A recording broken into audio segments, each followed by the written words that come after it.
बिहार के गया में गुरारू प्रखंड के मीठापुर गांव में राम नरेश यादव के प्रतिमा का अनावरण कार्यक्रम में बिहार के सहकारिता मंत्री डॉक्टर सुरेंद्र प्रसाद यादव पहुंचे।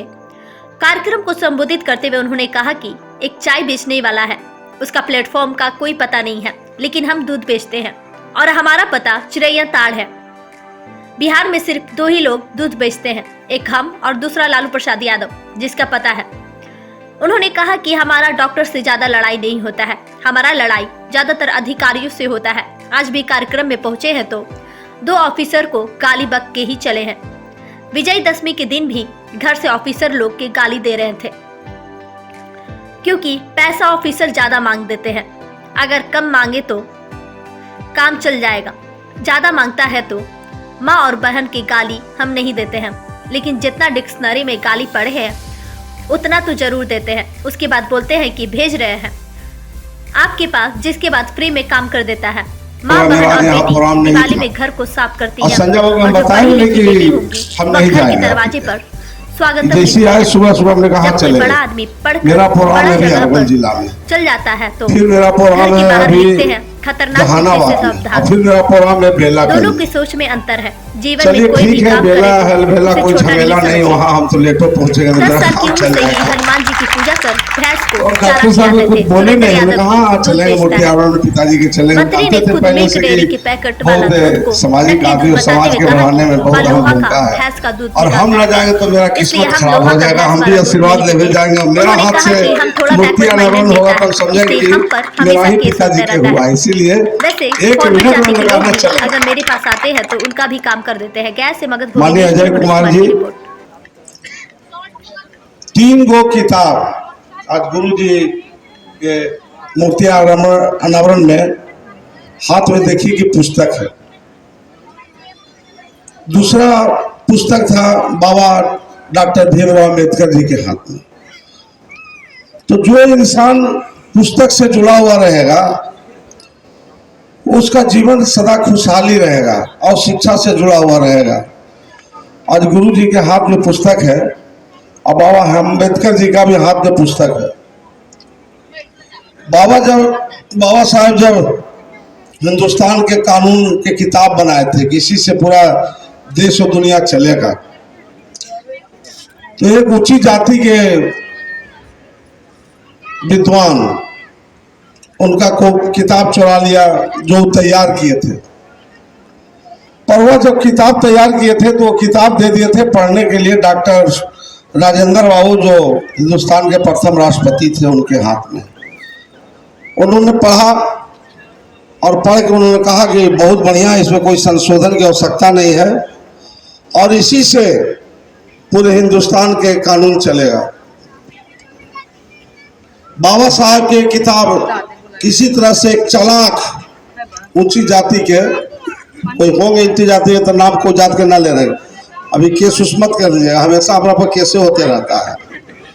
हाँ, थोड़ा बैकवर्ड माइंडेड नेता है इसलिए मुकदमा होता है। इसे फॉरवर्ड भी जाता तो काम कर देते, हम ना जानते हैं, हमारा डिक्शनरी में हाई रहता है, बट पता नहीं उसको क्या हमसे गुस्सा रहता है, कर देता है मुकदमा। हम सोचते चल कर दे तो भैया, यही से तो नाम भी आगे खिलेगा। तो बाबा साहब जो किताब दिए थे डॉक्टर राजेंद्र बाबू को पढ़ने के लिए, जब डॉक्टर साहब का किताब पढ़ लिए तो कहीं से एक लाइन हर्षई दुर्गई तक भी नहीं काट पाए। बाबा साहब इतना विद्वान आदमी थे, इतना उनको गॉड गिफ्टेड आदमी थे। उसी किताब को एक ऊंची जाति के लोग चुरा लिया और चुरा के उसको नकल कर लिया अपने हैंडराइटिंग में, और वह किताब दिया राजेंद्र बाबू को पढ़ने के लिए। तो कहा कि जेल जाना चाहते हो कि फांसी पर चढ़ना चाहते हो?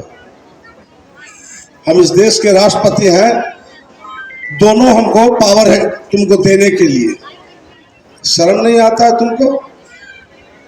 तुम जो किताब लिख रहे हो इसमें से हम 64वां पेज से एक प्रश्न पूछते हैं और राजेंद्र प्रसाद जी 64वां पेज से वो प्रश्न विद्वान आदमी से पूछ दिया जो किताब चुराया था उससे। उसको मालूम नहीं था कि 64वां पेज पर क्या लिखा हुआ है। कहा बैठो, डॉक्टर साहब के बाद बाबा भीमराव अम्बेडकर साहब को बुलाया, उनसे पूछा 64वां पेज पर क्या लिखे हो? उन्होंने कहा कि मेरा तो किताब चोरी हो गया सर, फिर भी हमको मुजवानी याद है। और उन्होंने मुजवानी 64वां पेज का एक एक धारा बात को रखा। बोला कि से तुमको तुम्हारा इज्जत इतना ही है कि तुम यहाँ से निकल के चले जाओ और फिर पलट के तुम मेरे पास कभी मत आना। हम कहीं भी जाए तो तुम किसी जगह पर जाके नुका जाना। तो दो ही इंसान धरती पर किताब लेके आए थे, बाबा साहब और गुरु जी। तो ये किताब का बहुत महत्व है, ज्यादा दीजिए।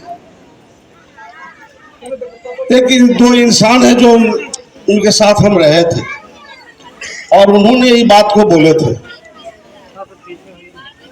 और वो बात आज भी हमको याद है। हमारे पिता तुल थे उपेंद्र वर्मा जी, जात के कोयरी थे, डांगी थे। वर्मा जी बोले एक बात कि एक गांव में अगर एक बेटी पढ़ाई लिखाई में फर्स्ट डिवीजन करेगा तो उसको पंचायत भर में नाम हो जाएगा और स्कूल के तमाम बच्चा बच्ची उसका नकल करेगा पढ़ाई लिखाई में। ये वर्मा जी, उपेंद्र वर्मा जी बोले थे। हमसे चिट्ठी लिखा हुआ था कि मुख्यमंत्री से आप चिट्ठी लिख दीजिए, मुख्यमंत्री फंड से हमको पैसा मिलेगा, प्रधानमंत्री के फंड से पैसा मिलेगा। देख रहे इसको कि भाई ये तो बहुत ज्यादा कैंसर के रूप ले लिया है। फिर पटना में आएगा कि कैंसर हो गया, आप पैरवी कर दीजिए हमको महावीर संस्थान में, महावीर कैंसर संस्थान उसको पैरवी करते हैं। फिर कई प्राइवेट डॉक्टर जो हमसे अटैच है, बेचारा 5 लाख उसका पैसा होता है तो 2 लाख में फरियाद देता है डॉक्टर। तो जब कभी उसके के हम जाके चाय पीते हैं, चाहे वो लोहा के भैंस के रहे चाहे ओरिजिनल भैंस के रहे, उसके क्या जो जाके पीते हैं डॉक्टर साहब, क्योंकि वो बेचारा गरीब को समझता है कि गरीब आदमी है और मंत्री जी यहाँ भेजे हैं तो गरीब आदमी को भेजे होंगे। तो डॉक्टर भगवान का रूप होता है, हम इसको मानते हैं कि भगवान का रूप होता है। हम जल्दी डॉक्टर से लड़ाई नहीं लेते हैं, हमारा ज्यादा लड़ाई होता है अफसर लोग से। आज भी चले तो 2 अफसर के गरियाही के चले हैं और कल भी थे घर 10वीं के दिन तक गरियाही रहे थे डॉक्टर वो अफसर लोग के। वो जो पैसा मांग देता है ज्यादा, कम पैसा मांगे तो काम चल जाएगा और ज्यादा मांग देता है तो बड़ा दिक्कत हो जाता है, हमको कष्ट हो जाता है। तो माई बहन के हम गाली न देते हैं, पर उसको जितना हमको होगा डिक्शनरी हम पढ़े होंगे जीवन में उतना गाली तो उसको हम देवे करते हैं। उस बात कहते हैं कि भेज रहे हैं और होश में नहीं हो और भेजते हैं तो तुरंत उसको फोकटिया काम कर देता है। अबे चलो गाड़ी है तरकारी मार तेरा बड़ा भारी, समझे कि नहीं। तो एक चीज हमेशा जीवन में याद रखिए, 3 गो किताब भगवान भेजा है धरती पर इंसान को चलाने के लिए और इंसान को चलने के लिए। वह एक किताब है गीता। गीता के कोई राइटर नहीं है, भगवान कृष्ण जो है सारण बोले थे, कई जगह उस सारण बोले थे, वही वाणी गीता में है, उससे अलग एक शब्द नहीं। दूसरा बाइबल, जब ईसा मसीह चढ़ गए थे सूली पर तो भी सारण बोले थे, वो भी अपनी बात को बोले थे, वही बात उस किताब में है। तीसरा कुरान शरीफ, ये भी कुरान शरीफ है, ये भी गॉड से आया है। नकल एक इंसान कुरान शरीफ का भी किया था और जब वहां पर रखा लाइब्रेरी में तो उसमें अपने आप जल गया, वो अपने आप जल गया और कुरान शरीफ बगल में था वो बच गया। तो दुनिया में अच्छा काम कीजिए और अच्छा काम कीजिएगा तो गुरु जी की आत्मा में शांति और संतुष्टि मिलेगा। हम लोग जो आज आए हैं वह गुरु जी के मुक्ति अनावरण में जरूर, पर हम लोग अनावरण की बात तो है पर हम लोग उनसे आशीर्वाद भी ले रहे थे। हम जब चढ़े तो जैसे ही गुरु जी के बारे में सीढ़ी पर पैर रखना था तो जूता हम खोल के चढ़े थे। जब मूर्ति अनावरण हो गया तब मंगा के अपना भाई परिवार जो मेरे साथ रहता है उससे जूता मंगा के हम पहने, क्योंकि उनको प्रतिष्ठा और सम्मान हम नहीं देंगे तो फिर और कौन देगा। ये हमारा धरोहर है, इस धरोहर के हम भुलाना नहीं चाहते हैं। यही धरोहर से पूरा बिहार में खास करके मगध में सबको संस्कृत से जोड़ेगा, शिक्षा और विद्वानियत से जोड़ेगा। आप सभी को बहुत धन्यवाद और बधाई देते हैं और फिर हम डॉक्टर साहब को विश्वास देते हैं कि फिर आपके क्या आवेंगे। चलिए बहुत बहुत धन्यवाद, बहुत बधाई, जय हिंद। तो वह शुभ शुभ बात लिखेगा। जैसी दिवाली आवेगा, माँ बहन बेटी अगर वो घर के साफ सफाई करेगा तो मिट्टी और गोबर से नीपेगा, तो जो पढ़ा हुआ बेटी रहेगा वो दरवाजे पर लिख देगा स्वागतम, स्वागत है, जरूर लिखेगा। और जब बड़े आदमी पढ़ के कहीं बड़े जगह में चले गए तब खुद लिखेंगे, गेट पर बोर्ड टांग देंगे, बोर्ड खतरनाक कुत्ते से सावधान। तो दोनों चीज के सोच अलग अलग है। एक बेटी लिखा स्वागतम, स्वागत है, और एक ने लिखा कि खतरनाक कुत्ते से सावधान। तो ये जो वर्मा जी बोले थे तो हमको इस बात को याद था जो आज आपके बीच में हम दोहराया। इसलिए हमने कहा कि गुरु जी के तब मूर्ति का अनावरण होगा और तब इसमें उपवास करेंगे जब आप लोग बेटा बेटी में अंतर नहीं समझिएगा और बेटा और बेटी के पढ़ाइएगा, तभी जग में नाम होगा। आज गुरु जी पढ़ाएं अपना बेटा और बेटी के तो इस जग में नाम हो रहा है और होगा। एक बात और जान लीजिए, जीवन में कोई काम कीजिएगा तो उसको छोटा मत समझिएगा, कभी छोटा मत समझिएगा। छोटा समझिएगा तो कभी जीवन में आगे बढ़वे मत कीजिएगा। मेरा घर है चिरैया टाड़, और चिरैया टाड़ में हम रहते हैं विज्ञान कॉलेज के बगल में, चिरैया टाड़ में। पर शुरू से हम तेज दरार आदमी थे, बहुत तेज आदमी थे, और इतना तेज थे कि 10 साल की उम्र में हमको एक वो भगवान पर बहुत विश्वास था। वो भगवान का नाम था हनुमान जी। रोज हम नहा धोआ के हनुमान जी की पूजा करते थे, और 4 बजे भोरे में हम उठ जाते थे, और 4 बजे से लेके 5 बजे तक 1 घंटा 8 गो हमको भैंस था, उस सबको खाना देते थे। हमको शौक था, सब सुतले तब तक हम अपना काम करते रहते थे, और मेरे साथ लगा रहता था मेरा नानी भी और मेरा दादी भी इसी काम में। एगो मामू था ब्रह्मचारी, वो भी। और फिर 8 आने किलो हम एपी कॉलोनी में दूध बेचते थे, दूध बेचते थे। नरेंद्र मोदी चाय बेचते थे तो वो प्लेटफॉर्म ना है जहां वो चाय बेचते थे, पर जहां वो एपी कॉलोनी है, मेरा गांव है, वो बगले में है, वो साबित है। अभी सब वहां लोग हैं जीवित।